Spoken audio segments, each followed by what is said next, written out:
ഒരിക്കൽ ഒരു വിശാലമായ കൃഷിയിടത്തിലെ ഫലഭൂയിഷ്ഠമായ മണ്ണിനടിയിൽ രണ്ട് ചെറിയ വിത്തുകൾ അടുത്തടുത്തായി കിടന്നിരുന്നു.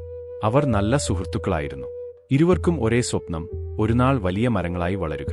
വസന്തകാലം എത്തി. ചൂടുള്ള സൂര്യപ്രകാശം ഭൂമിയെ സ്നേഹത്തോടെ തൊഴുകി. മഴത്തുള്ളികൾ മണ്ണിനെ നനച്ചു ജീവൻ പകർന്നു. അപ്പോൾ ആദ്യത്തെ വിത്ത് ആവേശത്തോടെ പറഞ്ഞു, ഞാൻ വളരണം. എന്റെ വേരുകൾ മണ്ണിനടിയിൽ ആഴത്തിൽ പിടിപ്പിക്കും. എന്റെ മുകുളങ്ങൾ ഭൂമിയെ തുളച്ച് പുറത്തേക്ക് ഉയരും. ലോകം എന്റെ പച്ചപ്പും മനോഹരമായ പൂക്കളും കാണട്ടെ. സൂര്യന്റെ ചൂടും കാറ്റിന്റെ തണുപ്പും ഞാൻ അനുഭവിക്കും. അങ്ങനെ ആ വിത്ത് ധൈര്യത്തോടെ വളരാൻ തുടങ്ങി. അത് മണ്ണിനെ പൊട്ടിച്ചെറുത്തു പുറത്തേക്ക് വന്നു. കൊടുങ്കാറ്റുകൾ അതിനെ തട്ടി.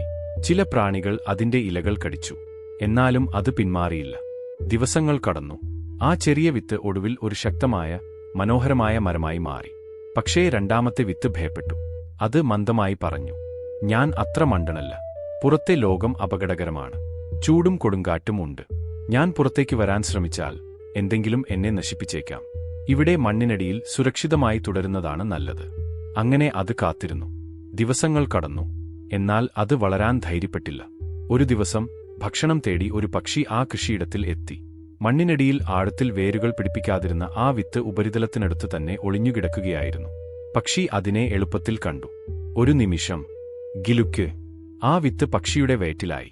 സുഹൃത്തുക്കളെ, ജീവിതത്തിൽ വളർച്ച എന്നത് ഒരിക്കലും എളുപ്പമല്ല. അതിൽ ഭയവും വേദനയും അപകടസാധ്യതകളും ഉണ്ടാകും. പക്ഷേ ഭയന്ന് നമ്മുടെ കംഫർട്ട് സോണിൽ മാത്രം ഒളിച്ചിരിക്കുകയാണെങ്കിൽ നമ്മളിലെ കഴിവുകളും സ്വപ്നങ്ങളും പതിയെ മരിച്ചുപോകും. അപകടസാധ്യതകൾ ഏറ്റെടുക്കൂ. ധൈര്യത്തോടെ മുന്നോട്ട് നീങ്ങൂ. കാരണം വളരാൻ തയ്യാറാകുന്നവർ മാത്രമാണ് യഥാർത്ഥത്തിൽ ജീവിക്കുന്നത്. ഈ കഥ നിങ്ങൾക്ക് ഇഷ്ടമായെങ്കിൽ ദയവായി ഒരു ലൈക്ക് നൽകൂ.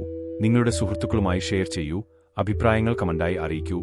കൂടാതെ ഇത്തരത്തിലുള്ള കൂടുതൽ ഹൃദയസ്പർശിയായ കഥകൾക്കായി ചാനൽ സബ്സ്ക്രൈബ് ചെയ്യാനും മറക്കരുതേ. നന്ദി.